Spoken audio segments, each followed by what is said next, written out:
Hello, I'm Nigelreynolds of Reynolds & Co.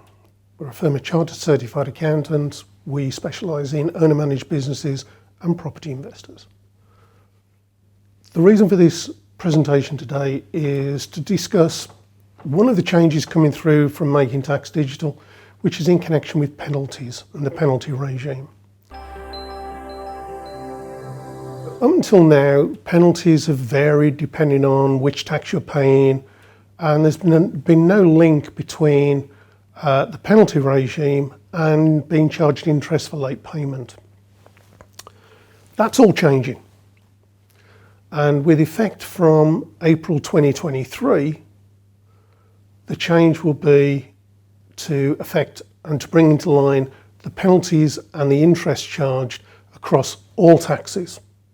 So regardless of whether you're dealing with VAT, income tax, inheritance tax, capital gains tax, corporation tax, the penalty regime will be the same. Now that may sound as though it's simplifying things. Having looked at the legislation and the various notes that have come out about this, I think it's actually more complicated, and I think a lot of taxpayers are going to end up in a situation of getting a penalty and not understanding why they've got that penalty. So what are the changes? Well, the penalty will be linked to the number of times that you have a failure. So for example, the easiest one to talk about is VAT returns. VAT returns, you submit 4 VAT returns a year. In general, there can be occasions where you don't. So if you're on annual accounting for VAT, the rules are slightly different. But if we talk about the standard VAT with 4 quarterly returns, if you are late 4 times, you will automatically get a £200 penalty. The next time you're late, you'll get another £200 penalty. The only way to reset that is that you have to be on time with your VAT returns for the next 4 VAT returns. That then resets your clock and it clears things out for you. If, however, it's something like annual accounting for VAT or a personal tax return, obviously they can't go with 4 returns. What they've done there is they've opted for 2 returns. So if you're late with 2 tax returns or 2 annual VAT returns, then you'll get a £200 penalty. And each time you're late after that, and again, in order to reset the clock, you've got to go for 2 on-time returns.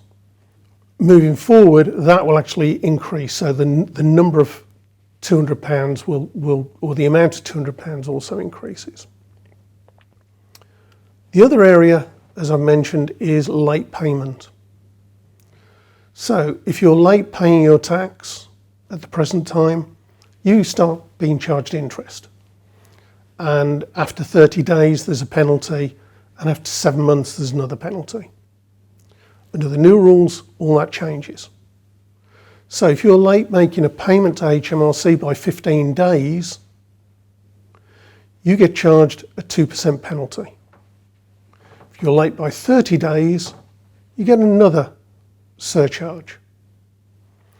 After that, if you're late, it's 4% per day. Now, that's going to change everything. So from April 2023, this starts to kick in.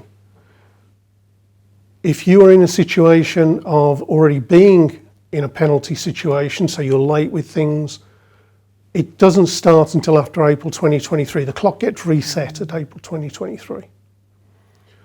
My advice is that if you're in a situation of being late with payments or late with returns, you need to get on top of them. And moving forwards, if you're going to be late because you can't make a payment, then it's even more important to engage with HMRC and discuss time to pay. HMRC at the present time are more understanding and will negotiate on a time to pay basis. So it's well worth engaging with them and getting matters sorted. If this is something you need help with, then by all means get in touch with us, Nigel Reynolds at Reynolds & Co. Our contact details are at the end. Thank you for watching, and please do get in touch. In the meantime, subscribe to our channel to watch our other videos on Making Tax Digital.